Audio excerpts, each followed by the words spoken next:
Um projeto de lei quer mudar a forma como os testes físicos são feitos em concursos públicos. A proposta foi apresentada após a morte de uma advogada durante o teste de aptidão física.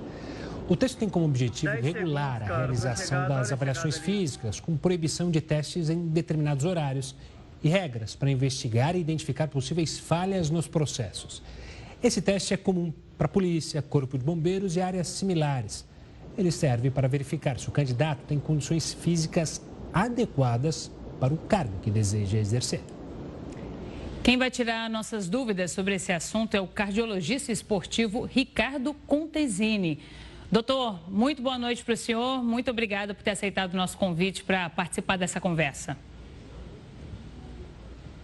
Boa noite, Renata. Boa noite, Gustavo. Boa noite a todos os telespectadores. É sempre um prazer. Doutor, quando a gente vê ali as medidas que estão sendo propostas, né, nesse projeto de lei, a gente vê mudança de horário dos testes por conta de horários de maior calor, a presença de uma equipe preparada para realizar primeiros socorros, são medidas, num primeiro momento, quando a gente olha, aparentemente simples. Não havia nenhum tipo de regularização nesse sentido, porque outras mortes já aconteceram em testes como esse. Isso já não deveria ser obrigatório? Sem dúvida, Renata. Já existe, somente em eventos com grandes populações, a obrigatoriedade de ambulância, por exemplo, nos locais de shows, jogos, estádios, etc. E é super importante também a gente levar em consideração que a avaliação prévia, principalmente a avaliação médica prévia, ela consegue prever 98% dos casos de morte súbita nesses indivíduos para evitar a morte súbita, né?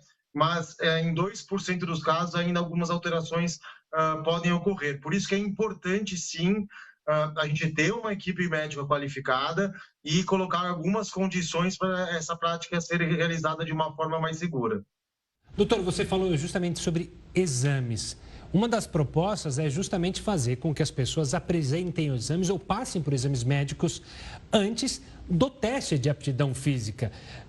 E não fazia sentido, né? Você fazer um teste de aptidão física sem ao menos saber ou sem ao menos exigir que as pessoas passassem por um médico para uma avaliação. Você falou dados impressionantes, né? Mais de 90% dos casos de uma morte súbita podem ser detectados num exame médico. Exato, Gustavo. É essencial essa avaliação pré-participação, que a gente chama, principalmente em indivíduos que vão participar de alguns treinamentos físicos. E o TAF, que é esse treinamento de aptidão física, ele requer uma certa condição física importante para os indivíduos. É uma atividade física moderada a intensa. Então, é essencial que tenha, sim, uma liberação prévia de um cardiologista ou de um médico habilitado para fazer essa avaliação, principalmente os exames prévios a essa prática de exercício, para que isso possa ser realizado de uma forma mais segura. Doutor, agora, essas medidas que a gente está falando aqui, elas seriam suficientes para garantir a segurança do teste? Alguma outra medida deveria ser proposta também? E um outro ponto, deveriam ser melhor fiscalizados esses testes? Porque, em alguns momentos, o que a gente tem a impressão é que existem excessos de fato.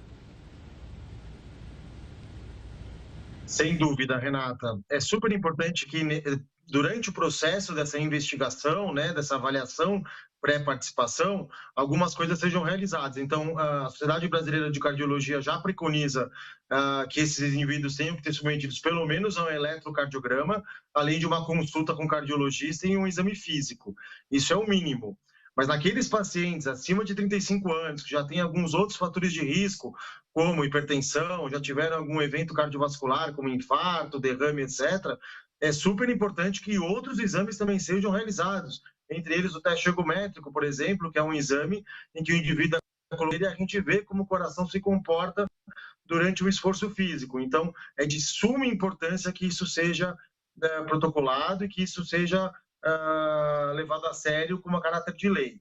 Outra coisa é que alguns dados também são importantes que a gente visualize. Por exemplo, quando os testes físicos são realizados em temperaturas muito altas, isso pode trazer algumas alterações e pode trazer risco a indivíduos que estão sob sintomas de desidratação, então deve ser bem hidratado, deve ser bem tomar bastante água durante esses testes, etc.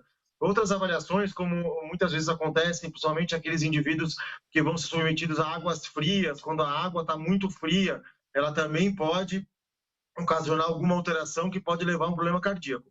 Então, é super importante, primeiro, a avaliação pré-participação, a avaliação com o médico, com exames e profissional adequado. E, além disso, evitar horários de pico, né, de sol e de calor, principalmente em regiões como o centro-oeste do Brasil, a região norte, quando às 3, 4 horas da tarde podemos ter temperaturas acima de 38, 40 graus Celsius. Tá certo, doutor. Obrigado pela participação aqui conosco, pela explicação. Um forte abraço e até uma próxima.